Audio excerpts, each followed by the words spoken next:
திருக்கோவிலூரில் தமிழ்நாடு கரும்பு விவசாயிகள் சங்கத்தின் சார்பில் 1 டன் கரும்புக்கு 4000 ரூபாய் வழங்க கோரி கரும்புடன் கண்டன ஆர்ப்பாட்டம். கள்ளக்குறிச்சி மாவட்டம் திருக்கோவிலூர் பேருந்து நிலையம் முன்பு தமிழ்நாடு கரும்பு விவசாய சங்கத்தின் சார்பில் கோரிக்கைகளை வலியுறுத்தி விவசாய சங்க தலைவர் ஆறுமுகம் தலைமையில் நடைபெற்ற இந்த கண்டன ஆர்ப்பாட்டத்தில் மாநில தலைவர் வேல்மாறன், மாநில பொதுச் செயலாளர் ரவீந்திரன் உள்ளிட்ட மாநில மற்றும் மாவட்ட நிர்வாகிகள் கலந்து கொண்டு கண்டன உரையாற்றினர்.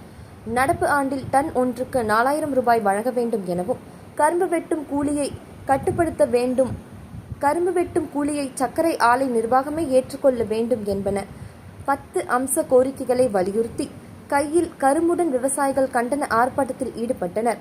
இந்த ஆர்ப்பாட்டத்தில் விவசாயிகள் மற்றும் விவசாய சங்கத்தினர் உள்ளிட்டோர் 100க்கும் மேற்பட்டோர் கலந்து கொண்டு தமிழக அரசு வலியுறுத்தி கண்டன முழக்கங்கள் எழுப்பினர்.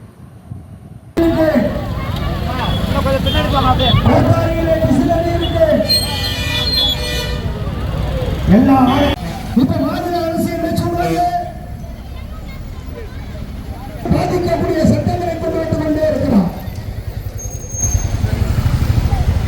ஸ்மார்ட் மீட்டர் பொருத்த வேண்டும் என்பது மத்திய அரசாங்கத்துடைய திட்டம். ஸ்மார்ட் மீட்டரை பொருத்துகிறீர்கள், தப்பு. நீங்கள் ஸ்மார்ட் மீட்டரை பொருத்தினால் விவசாயிகள் நடத்திய போராட்டத்திலே 64 விவசாயிகள் கொலை செய்யப்பட்டிருக்கிறார்கள். 64 விவசாயிகள்